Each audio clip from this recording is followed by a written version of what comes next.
Hello, I'm Simon Whistler. You're watching TopTenzNet, and in the video today, the top 10 crazy trains that actually had prototypes built. When the world's calendars turned over to the year 1800, most of Earth's goods were taken to market by beasts of burden and the occasional shipping line. In just a few decades, steam-powered trains crisscrossed the world with their metal rails, until well after World War II, steam trains moved goods over land. From there, technology progressed to train dieselization, but since the birth of the steam engine to modern trains, the principle has always been the same. Some sort of powered engine would pull lines of train cars along two rails laid on the earth. While this system has reigned supreme, there have been a few challenges that made it off the drawing board. In the video today, we're looking at 10 weird types of trains that actually had working prototypes. Number 10. Hovercraft Trains. Steel tracks ridden by trains with steel wheels take a tremendous amount of force to move. The weight of the trains also takes their toll on the tracks as well as the wheels on the train. This requires an incredible amount of money to initially install the tracks and in turn even more for their maintenance. Today, the fastest trains actually hover above the ground using the power of magnets. Before magnets, engineers figured that they could do away with railway tracks entirely if they developed trains that utilized hovercraft technology. Instead of magnets making the trains float just off the ground, scientists figured they would be able to do the same on a cushion of air. All that would be required would be a track that was nothing more than a concrete slab, which is way cheaper than railway tracks. In the 1960s and 1970s, America's Urban Mass Transport Administration, now the Federal Transit Administration, sponsored two designs: the Grumman Tracked Levitation Research Vehicle, TLRV, and the Ruhr Aero Train. The TLRV designers hoped to reach speeds of up to 300 miles per hour, while the Ruhr Aero Train, which was to carry 60 passengers, hoped to reach 150 miles per hour. Test tracks were created in Colorado. Even though the track's length limited how fast they could run, both prototypes worked. The TLRV reached speeds of 90 miles per hour, and the Ruhr Aero Train reached 145 miles per hour. The track was limited to 1.5 miles, and designers knew that they could go faster if they had longer test tracks. Sadly, before the trains could be developed, funding was cut and the prototypes were left to rot. Now these hover trains are in the process of being moved to a museum. Number 9. Steampunk Monorail. One of the first monorails was built as a novelty ride at the 1876 Centennial Expo in Philadelphia. Just 10 years later, Josiah V. Meigs built a demonstration track and train in East Cambridge, Massachusetts. He patented the technology and then spent the next few years operating the functioning train in the hopes of expanding it around the world. At the time, elevated trains using conventional rail technology were being rolled out in major cities, but residents complained that the huge structures made the streets underneath the tracks too dark.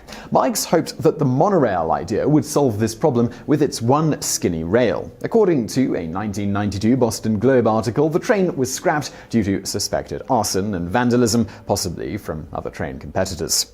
Number 8. Railplane Train.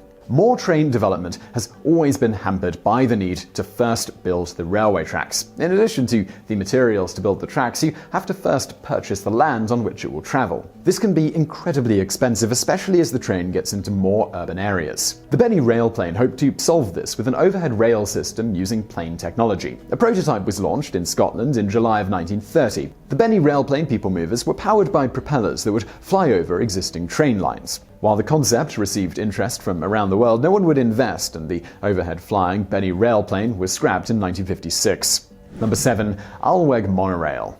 Dr. Axel Lennart Wenner-Gren dreamed of fast trains, and in the early 1950s he started the Alweg Transportation Company. He hoped to develop high-speed trains that would transport passengers from city to city. His prototypes did prove that his trains could handle highly banked curves. This is of great importance when a train is dealing with difficult terrain. Alweg didn't receive any more investments, but a scaled-down version, the monorail system of Disneyland, opened in 1959, and another small line was opened in Seattle for the city's 1962 Expo. Besides these two, the Alweg system failed to catch on until it was bought by Japan's Hitachi Monorail Company, who have used the tech to build a number of the scaled-down public transport lines in Asia. Number 6. Houston's Skyway Monorail. The Texas city of Houston is huge, measuring in at 8,778 square miles, making it slightly larger than the state of New Jersey. The sheer size of the fourth most populous city in America made it a prime candidate for mass rail, but incredibly, until 2004, it was the only top 10 US metropolitan area without rail transit. Not that some Houstonians didn't try. With increasing traffic problems, in 1956, Monorail Inc. built a test track at the city's Arrowhead Park. The futuristic cars traveled on a sleek monorail carrying 55 passengers at around 10 miles per hour. While the train did get a lot of attention, the city instead turned to buses and expanding its freeway system to handle more private vehicles. After just a few months, the monorail system was dismantled and shipped to be exhibited in Dallas. Number 5. Gyro Monorail. In 1879, inventor Louis Brennan successfully launched the world's first practical guided missile. The British War Office officials were so happy at the demonstration missile that they bought the patent for £110,000, which is about £9.5 million today. Brennan worked for a number of years for the UK government before turning to his true love, and that would be trains. Buying land for railway tracks is expensive, but so too are the actual rails. Brennan had a novel plan for this issue: reduce the 2 tracks to 1. To accomplish this, he built an incredible balancing train called the gyroscopic monorail that balanced on a single rail using the power of gyroscopes. In 1910, the train passed all tests, functioning perfectly, even with a full load of passengers. The only problem was, without the operating gyroscope, the train would fall over. When he couldn't guarantee a gyroscope that wouldn't break down, investors panicked and withdrew their money. The final nail in the coffin was World War I, when the project funding was funneled into helping the war effort. Number 4. Propellor Train. Around the same time that the elevated Railplane Train was being proposed in Scotland, the Germans were developing their own prop-driven train. Instead of flying overhead existing train lines, it would use conventional ground-based railways. And instead of steam engines, it would be powered by airplane propellers. The Germans called this train the Schienen Zeppelin, after their huge Zeppelin aircrafts. Built by the German company Deutsche Reichsbahn in pre-Nazi Germany, the train performed beautifully and in 1931 reached speeds of 140 miles per hour. One of the fastest trains of its time, it never made it into production due to concerns about passenger head decapitation if people accidentally got too close to the rear of the train. When Hitler came to power, the historic train was melted down to feed the Nazi war machine. Number 3. Jet train.